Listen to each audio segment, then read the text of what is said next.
You are staring at your fridge right this minute, tuning into that constant quiet buzzing it makes, and deep down in the back of your mind you already realize the harsh reality.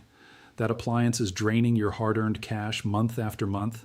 It is guaranteed to fail every decade or so, usually at the absolute worst moment, and the instant the grid goes down, whether from a brutal summer tempest, a massive blackout, or a darker scenario we would all rather avoid, everything inside that expensive box begins to spoil. The cuts of meat, the milk, the garden produce your spouse spent days preserving, entirely ruined. But what if I shared a secret? A strategy relied upon by Amish communities in Lancaster County, Pennsylvania, and Holmes County, Ohio, for well over 2 centuries. A method that preserves food for months on end, requires absolutely no electricity, demands zero specialized training, and can be put together for about $3 at your neighborhood hardware shop. I am not exaggerating. This is precisely what you are about to discover. And before this video wraps up, I will reveal a practice so ancient and proven that it was utilized in Egypt thousands of years before the birth of Christ and recently validated by scientists at MIT. It is a strategy the modern refrigeration industry desperately hopes you never find out about, simply because it eliminates the need for the products they rely on you buying. I stumbled upon this tucked away in an academic journal, and it completely shattered my previous notions of food preservation. Let's begin with a fact most folks ignore entirely. Right under your shoes, the earth is performing an incredible feat. Drop down roughly 4 feet into the soil, and the temperature remains remarkably constant all year long. Across the majority of the United States, that sweet spot hovers precisely between 50 and 55 degrees Fahrenheit. It makes no difference if it is baking at 100 degrees in August or freezing at -15 in February. Down there, the dirt remains perfectly chilled and steady. It is a gigantic, naturally occurring fridge that never breaks and never demands a monthly payment. The Amish recognized this reality generations ago. They did not read it in a manual or watch it online. They learned it through decades of silent study and sheer necessity. When your faith and community values dictate that you live without power lines, you get very good at utilizing the free gifts the earth already provides. The absolute simplest form of this subterranean chilling system is so basic you might doubt its effectiveness. You grab a standard 5-gallon plastic bucket, the exact kind you can grab for a few dollars at any hardware store, and you carve out a hole in a shaded area of your property. The north-facing side of your home works best since it avoids direct sunlight. The hole needs to be deep enough so the rim of the bucket is flush with the grass, which usually means digging down about 14 to 16 inches. You drop the bucket into the hole, tightly pack the soil around the exterior to eliminate any pockets of air, and just like that, you have created a micro root cellar. Tucked inside that bucket, embraced by the perpetual chill of the dirt, root crops like carrots, beets, potatoes, turnips, and parsnips will remain crisp and vibrant for weeks. Many will even hold up for months. You just separate each layer of vegetables with moist sand or sawdust, making absolutely sure no 2 vegetables physically touch. By doing this, you are managing the humidity exactly as the Amish have since before the Civil War. Snap the cover on tight, heap a generous mound of straw on top to insulate it from freezing weather, and your work is finished. $3, maybe 15 minutes of manual labor, no electrical cords, no buzzing compressors, no utility bills. If you need to store more, just use a galvanized metal trash can and bury it the exact same way. An elder Amish farmer out near Sugar Creek, Ohio, gave me a tour of his arrangement. 3 metal cans sunk in a line right along the north wall of his barn, with each one dedicated to a specific type of crop. He swore to me that those containers had been sitting in the soil for upwards of 15 years, and he has never lost a single ounce of harvest to rot. I can guess what is running through your mind right now. You are assuming this seems way too simple, that there must be some hidden downside. Frankly, I had the exact same skepticism when an Amish gentleman named Eli from near Intercourse, Pennsylvania, first explained it to me. He just gave me this calm little grin and delivered a line that stuck with me forever. He told me, "The ground has been chilling things since long before humans walked the earth. We simply stopped paying attention." And he was spot on. This concept is not some old wives' tale. It is fundamental geothermal physics. The Penn State Extension released findings showing that the best root cellars naturally sit between 32 and 40 degrees Fahrenheit, alongside 85 to 95% humidity. But you do not have to construct a massive subterranean bunker to hit those metrics. Just a sunken bucket or a steel trash can gets you right into that sweet spot where bacteria basically stop multiplying, keeping your harvest in a state of paused vitality. As the Old Farmer's Almanac clearly states, absolute temperature consistency happens around 10 feet down. Yet, even just 3 or 4 feet below the surface, you are tapping into plenty of the ground's natural refrigeration to drastically prolong your food's lifespan.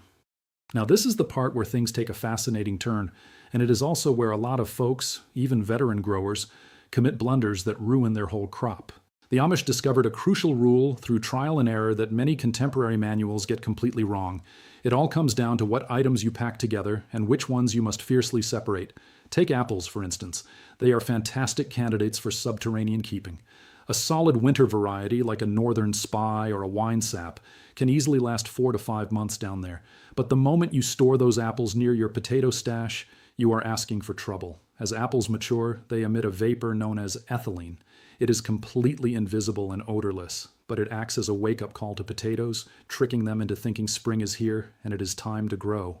In a matter of weeks, those spuds will erupt in pale, spindly shoots. When that occurs, they begin producing a harmful substance called solanine, particularly near the sprouts and any greenish patches. Solanine can actually poison you.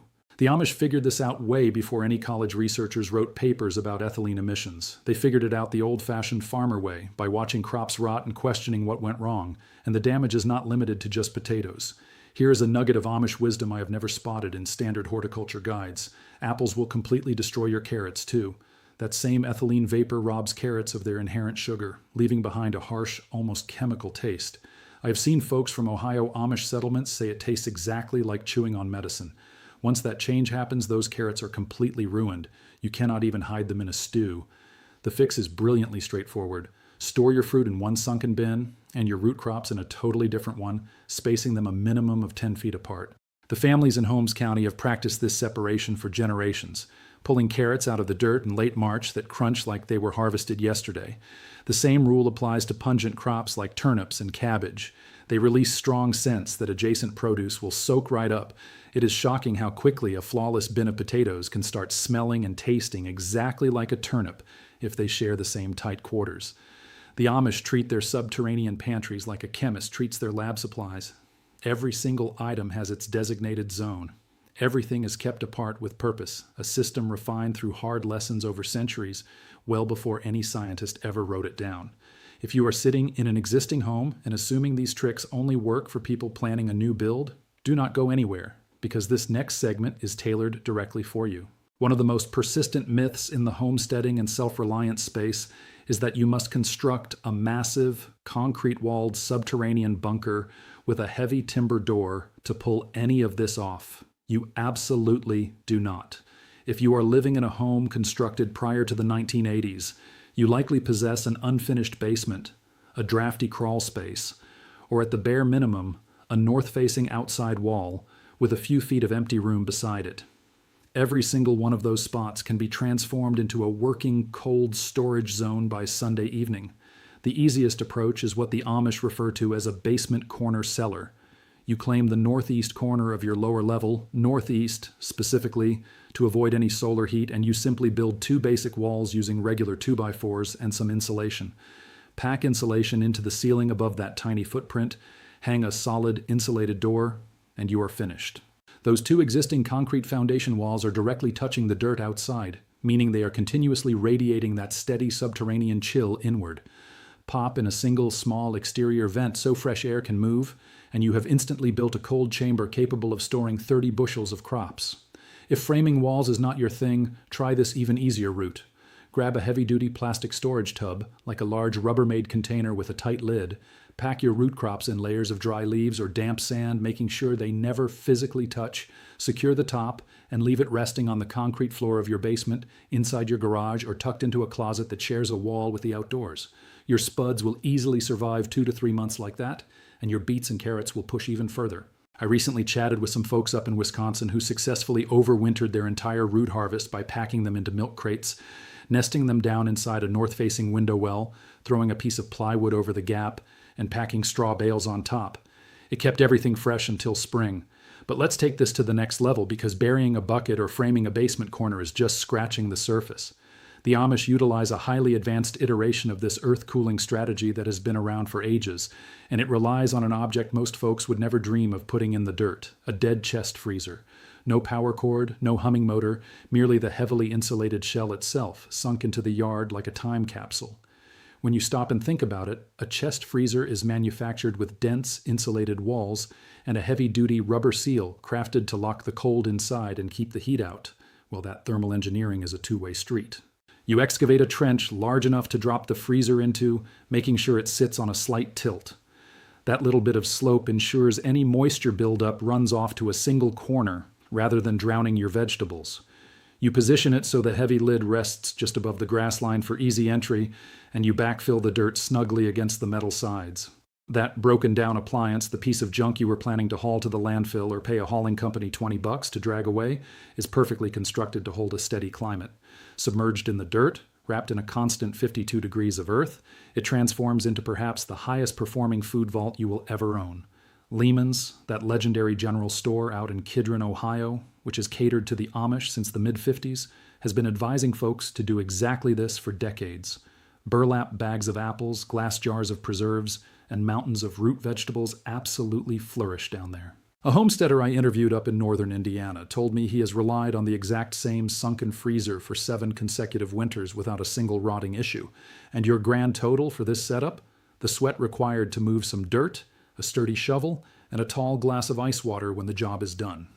There is yet another Amish practice that predates even the classic root cellar, and it stands out as one of the most elegant illustrations of partnering with nature rather than fighting it.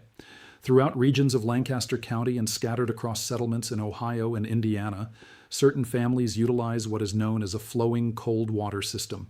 Whenever a property features a natural spring or a flowing creek, they route that chilled moving water through a masonry channel, typically constructed beneath the home or inside a dedicated little structure known as a spring house. At one point in time, spring houses dotted the entire American countryside. If you cruise down the country lanes of Pennsylvania today, you can still spot the crumbling stone footprints of these old buildings dotting the hillsides. The vast majority were left to ruin a century ago when the modern plug-in refrigerator hit the market. But among the Amish, this tradition never faded. Because this water flows continuously straight from deep underground, it maintains an incredibly steady climate, typically hovering right between 45 and 55 degrees, based on the local geography and the depth of the aquifer.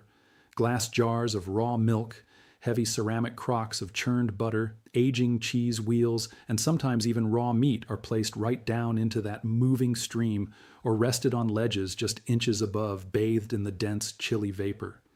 The constant flow of the water continually draws warmth away, maintaining a perfectly stable chill without a single motor, zero power consumption, and absolute silence. It is a completely mute refrigerator, driven solely by the forces of gravity and rock. I had the chance to step inside a spring house in Tuscarawas County, Ohio, where one family had utilized the exact same channel, chiseled from indigenous dark stone, for 4 consecutive generations. The craftsman who laid those stones was a great-grandfather who manually split the massive rocks jutting up from their own pastures. Stepping inside, the air carried the crisp scent of wet minerals and pure water. Rows of canned, pickled produce sat on a ledge just past the high water mark. Massive crocks of fermenting cabbage rested in the dark corners, and wrapped blocks of butter sat directly in the icy flow. Right in the thick of August, the thermometer inside read 51 degrees. Out in the sun, it was roasting at 94. That particular family has never purchased a kitchen fridge. They simply have not needed one. This brings me to a crucial point that ties all these methods into a much grander perspective. Once you grasp this concept, you will never view your utility statement or your kitchen appliances in the same light. A typical American home burns through roughly $100 to $150 annually purely on the electricity required to keep a fridge humming. That might not sound like a crisis, but zoom out. Over a 20-year stretch, the standard lifespan of a kitchen setup, you are shelling out between $2 and $3 grand just in electrical charges for that single box. Factor in the initial retail price, the inevitable service calls, and the eventual upgrade, and you are staring down a $5,000 bill over 2 decades, all for the luxury of keeping a head of lettuce crisp. The Amish pay absolute zero, not a dime. Their provisions remain fresh because they place them in environments where the chill is already present. Deep in the dirt, under the flowing water, beneath the heavy shade, they never tried to dominate the natural world, they allied with it. And that represents a radically distinct approach to sustenance, to the environment, and to the very definition of genuine self-reliance. I want to give you one final strategy, a solution designed specifically for above-ground needs. This is for folks who cannot just dig up their yard, who rent apartments, or who require a mobile chilling option for a camping trip, a farmer's market stall, or a bug-out scenario. This is the exact method I teased earlier, the one I discovered deep in research from the MIT D Lab, reaching back over 4 millennia to ancient Egypt and the Indus Valley. It is known as a Zeer Pot, and it is hands down the most basic, inexpensive, and brilliantly designed refrigerator humanity has ever produced. Here is the breakdown of how to build one. You grab 2 unglazed terracotta planters, the standard clay pots you can pick up at any garden center for $1 or $2. One needs to be wider than the other, leaving enough of a void between them to pack in a few inches of sand. If there are drainage holes at the base, plug them up with a dab of silicone or a tight cork. You nest the smaller container inside the larger one and fill that empty ring between them with wet sand. Finally, you drop your produce into the inner chamber and drape a damp piece of fabric over the top. A standard cotton dish towel is ideal, and that is the whole contraption. There are no moving components, no complicated manuals, no power cords. It functions on a scientific reality known as evaporative cooling. It is the exact same dynamic that makes you shiver when you climb out of a swimming pool on a breezy afternoon. As the moisture trapped in the sand slowly bleeds through the breathable clay and turns to vapor, it actively sucks thermal energy out of the center pot. The mechanics are identical to human sweat cooling your skin. The climate inside that central chamber can plummet 20 to 30 degrees lower than the surrounding air temperature. In arid, scorching environments, which is precisely where this concept originated, a Zeer pot can drop the internal temp into the mid-60s or even the high 50s. Tomatoes that would turn to mush in 2 days on your counter will easily survive up to 3 weeks tucked inside. Leafy greens stay crunchy for a solid week. Peppers, okra, and eggplants all see a massive boost in shelf life. When you really pause and consider the legacy of this tool, it is mind-blowing.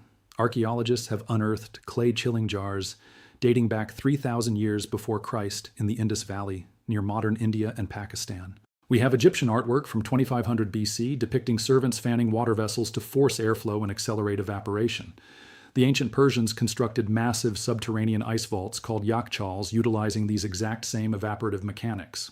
This wisdom was shared across empires for thousands of years, and then, somehow, modern society completely forgot it. It took a Nigerian educator named Muhammad Ba-Abba to resurrect it. Back in 1995, he revived this ancient technology and distributed thousands of Zeer pots to agricultural villages across Africa's Sahel region. The impact was phenomenal. Food spoilage plummeted. Growers who previously had to liquidate their crops the exact same day they picked them could now hold them for weeks, commanding far better prices. Young girls who were previously yanked out of the classroom to quickly hawk vegetables at the market before they went bad were suddenly able to return to school because the harvest would keep. The D Lab at MIT ran exhaustive field tests on Zeer pots, proving their incredible efficiency in low humidity environments. The system hits peak performance when the ambient humidity drops below 40%, making it an absolute dream for the American Southwest or the Great Plains. But even if you live in a stickier, moderately humid zone, you will still experience a significant drop in temperature. You just have to set the pot in a shaded area with a decent breeze, like an open-air shed, a covered patio, or beneath a large tree. Just rehydrate the sand once or twice a day and swap out the towel when it gets dry. Your total operating budget for the month? The cost of a few gallons of tap water. Now, here is the conclusion that brings all of this full circle. This is the truth the appliance corporations pray you never dwell on. Every single technique I have outlined for you today, the sunken bucket, the framed corner cellar, the buried freezer chest, the flowing spring house, the Zeer pot, every last one of them operates on the exact same core concept. They harness the built-in thermal dynamics of the earth, flowing water, and evaporation to control the climate without demanding a single watt of outside energy. The dirt beneath your shoes is inherently chilly. A bubbling spring is naturally cold. Water evaporating through clay is already built to extract heat. None of these are clever hacks or internet life hacks. These represent the foundational methods of keeping humanity fed, fine-tuned across thousands of years by individuals who had no other option but to deeply observe how the physical world actually operates. The Amish did not pioneer the majority of these techniques. They adopted them, perfected them, and crucially, they refused to let them go. While the rest of society was convinced that true advancement meant plugging every aspect of life into a socket and cutting a check every single month just to keep some produce crisp, The Amish simply continued utilizing what they knew was reliable. And the reality is, it remains reliable. It is totally viable right now, this very minute, out in your yard, down in your lower level, or out on your back deck. Not as a cute experiment, not as some DIY weekend craft you finish and immediately abandon, but as a legitimate functional strategy that drastically lowers your reliance on an electrical grid that constantly proves it will fail you right when you need it the most. Just recall those brutal freezing storms in Texas back in 2021. Consider the massive storms that wipe out power along the coast for weeks on end. Imagine what occurs at the local supermarket when the supply chain stalls for a mere 3 days. The Amish never stress about any of those scenarios. It is not because they are trapped in a bygone era. It is because they never surrendered their family's food supply to an infrastructure they do not control. What Eli shared with me that afternoon out in Lancaster has echoed in my mind for years. He told me, "You do not have to worry about the power failing if you never gave the power company control of your dinner to begin with." That perspective is not anti-progress. That is profound, fundamental logic. That is the voice of a man who has never watched his harvest rot during a blackout, never had to drag a thawed outside of beef to the trash after a blizzard, and never once paid a utility conglomerate just to keep his carrots firm. He is not stuck in history. He is living in a manner that the future simply cannot strip away from him. And there is absolutely zero preventing you from adopting that exact same mindset before Monday rolls around. If you are someone who understands that genuine independence means knowing precisely how to sustain your household when the modern crutches collapse, then you already grasp the gravity of this. You recognize that the most critical skills you can possess are the ones that do not rely on an outlet, a battery pack, or a monthly subscription. I have a question I want you to answer, and I am genuinely eager to read your responses down below. Which of these 4 strategies are you planning to construct first? The sunken bucket, the basement cold room, the buried chest, or the clay Zeer pot? Drop a comment letting me know what region you are in and what your property looks like, because the ideal choice hinges entirely on your local weather patterns and soil type. I read every single comment that comes through, and I will make sure to try and steer you in the right direction. Make sure you subscribe so you catch our next breakdown. Because what we are detailing in the upcoming video, exactly how Amish families keep their living rooms warm through January blizzards without spending a dime on fuel, will make everything we just discussed seem like child's play.